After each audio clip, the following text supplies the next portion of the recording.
সবই।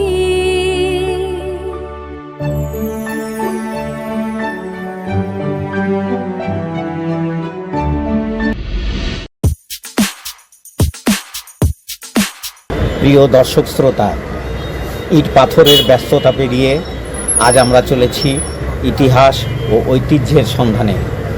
আর এই যাত্রায় আমার সাথে আছে এক স্পেশাল ট্রাভেল পার্টনার, আমার প্রিয় ভাতিজা। আমাদের আজকের গন্তব্য পুরান বগুড়ার ঐতিহাসিক মোল্লাপাড়া। চলুন একসাথে ইতিহাসকে ছুঁয়ে দেখা যাক। বগুড়ার দই আর মহাস্থানগড়ের কটকটির জন্য বিখ্যাত এই প্রাচীন শহরটির নাম আসলে কোথা থেকে এলো অনেকেই হয়তো জানেন, কিন্তু আজকের ব্লগে আমরা এমন এক জায়গায় যাচ্ছি যার নামের সাথে জড়িয়ে আছে খোদ বগুড়ার নামটি ইতিহাস। আমরা আজ খুঁজে বের করব দিল্লি সুলতান গিয়াসউদ্দিন বলবনের ছেলে বাংলার স্বাধীন সুলতান নাসিরউদ্দিন বগরা খানের কবর। অনেক আকুলতায়, অক্লান্ত অন্বেষণে, অবিরাম অনুসন্ধানে অবশেষে আমাদের আকাঙ্ক্ষিত আবিষ্কার।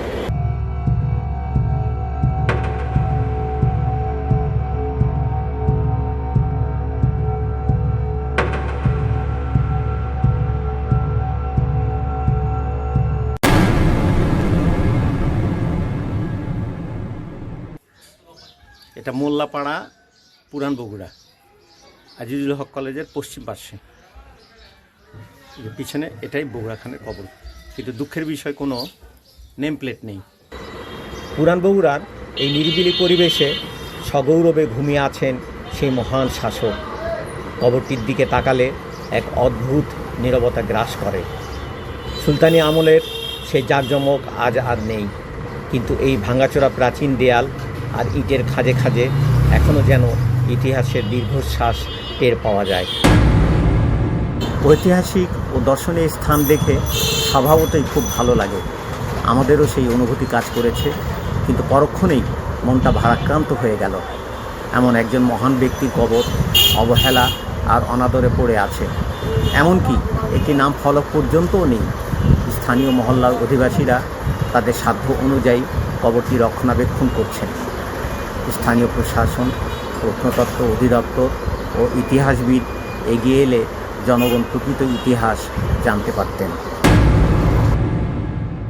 সুলতান বগরা খানের নামানুসারেই আজকে এই বগুড়া জেলার নামকরণ। ত্রয়োদশ শতকের শেষের দিকে 1281 খ্রিস্টাব্দে তিনি বাংলার শাসনভার লাভ করেন। দিল্লির বিলাসী জীবন ছেড়ে তিনি ভালোবেসে ফেলেছিলেন এই পলিমাটির বাংলাকে। এমনকি দিল্লির সিংহাসনে বসার সুযোগ পেয়েও তিনি তা প্রত্যাখ্যান করেন এবং এই বাংলাতেই থেকে যান। ইতিহাসের পাতা থেকে উঠে আসা এই স্থানটি আমাদের মনে করিয়ে দেয় আমাদের শিকড়ের কথা। বগুড়ায় এলে মহাস্থানগড়ের পাশাপাশি ইতিহাসের এই সাক্ষীটিকেও একবার দেখে যেতে পারেন।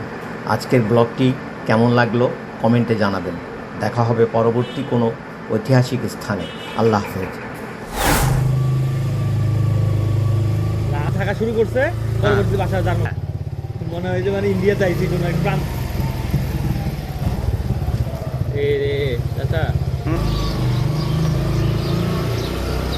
আচ্ছা ভাই,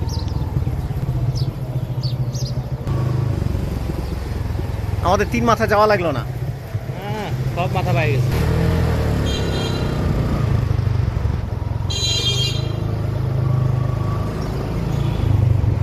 ফ্লাইওভারের নিচ দিয়ে